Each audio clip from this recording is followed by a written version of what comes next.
Relatório da ONG WWF prevê crise ambiental para 2030. O governo já anuncia mais um plano contra mudanças climáticas. Veja também, Brasil é o segundo maior credor de recursos ambientais. No Paraná, projeto recicla embalagens de óleo lubrificante. E ainda, para a Agência Internacional de Energia, dióxido de carbono deve ser reduzido drasticamente nos próximos anos. Agora, no Clima Tempo News Especial Meio Ambiente. Olá! O relatório Planeta Vivo 2008, publicado pela ONG WWF, mostra que é possível que os recursos naturais entrem em colapso a partir de 2030, caso o consumo e a degradação ambiental continuem de forma atual. Países como a China e os Estados Unidos já não têm mais biocapacidade. A demanda de recursos naturais é menor do que o procurado. No Brasil, acontece ao contrário. Ainda há recursos suficientes para o consumo interno e a exportação. A WWF Brasil ressalta que, assim como uma bolha financeira mundial gerou a crise, o consumo sem controle dos recursos naturais pode gerar uma crise ambiental. A ONG afirma também que o necessário agora é começar a enfrentar o desafio de gerenciar de forma responsável o capital natural e, ao mesmo tempo, aumentar a qualidade de vida dos cidadãos.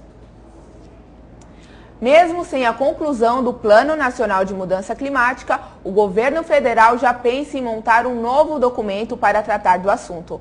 O texto atual, criticado por ambientalistas, se encontra em consulta pública. Eles dizem que ainda falta para o governo determinar metas para a redução de emissão de gases de efeito estufa. De acordo com a Secretaria Nacional de Mudança Climática, o plano ainda está em fase intermediária.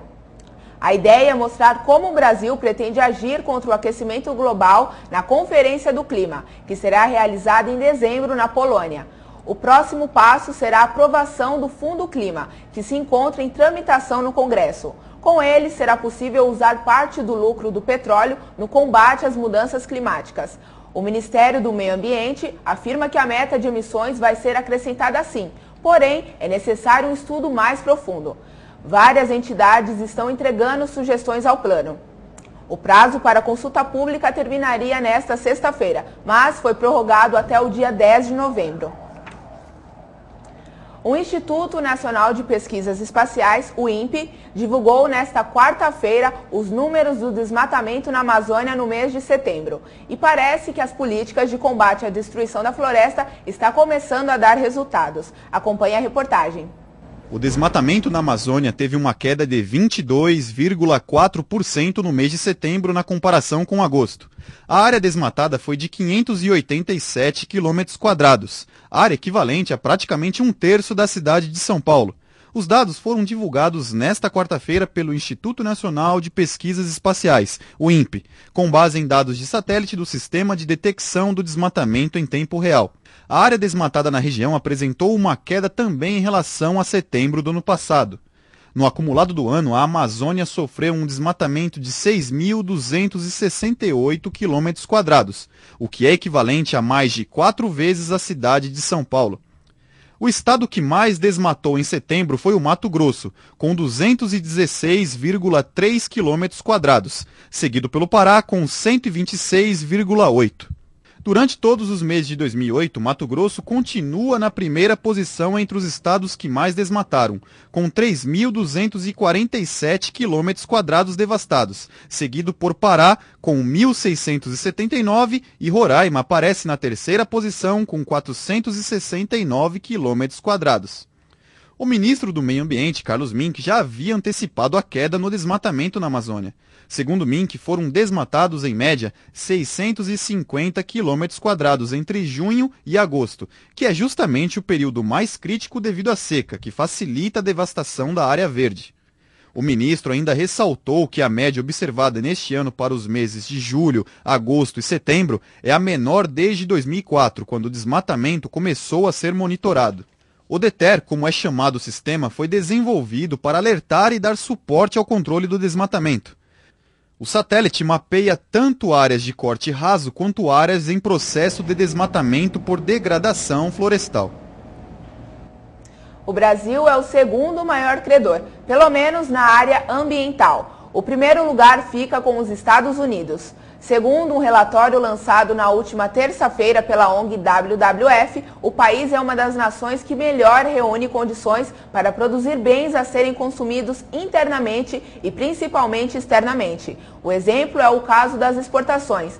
Quando o Brasil exporta carne da Amazônia, indiretamente o importador consome a água e todos os demais recursos naturais que viabilizam o crescimento do gado na região, inclusive a floresta, que é cortada e substituída por pasto.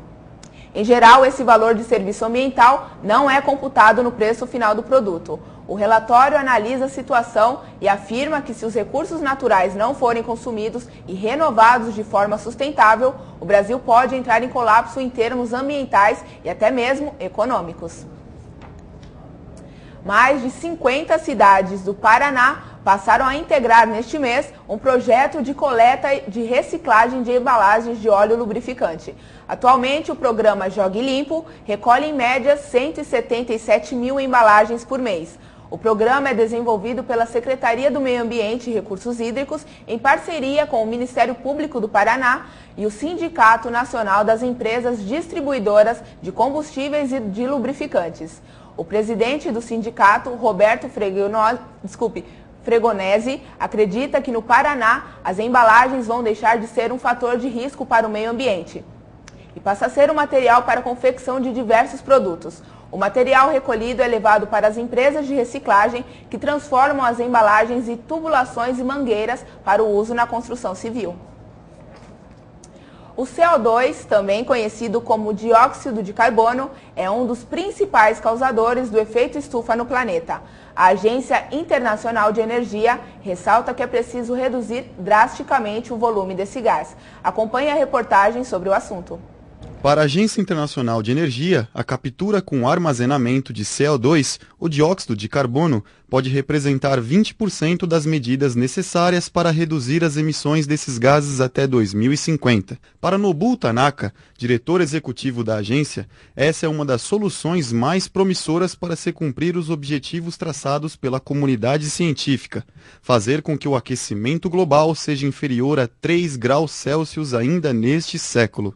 Em relatório apresentado, a Agência Internacional de Energia afirma que se as atuais políticas energéticas fossem mantidas de maneira inalterada, as emissões mundiais de dióxido de carbono aumentariam em 130% em 2050, mantendo assim o índice de aquecimento global entre 4 e 7 graus. Conforme o painel intergovernamental sobre mudança climática, o IPCC, para que a mudança climática seja suportável, é preciso diminuir as emissões em 50%. A tecnologia de captura e armazenamento de CO2 consiste em recuperar as emissões do gás, principalmente em centrais térmicas, e transportá-lo por gasodutos, até jazidas subterrâneas de hidrocarbonetos já exploradas. Segundo a Agência Internacional de Energia, há espaços disponíveis em todo o planeta e que permitiriam acumular as emissões produzidas pelas atividades humanas durante centenas de anos. E essa edição do Clima Tempo News Especial Meio Ambiente fica por aqui. Eu sou Gisele Madureira e volto durante a programação. Até lá!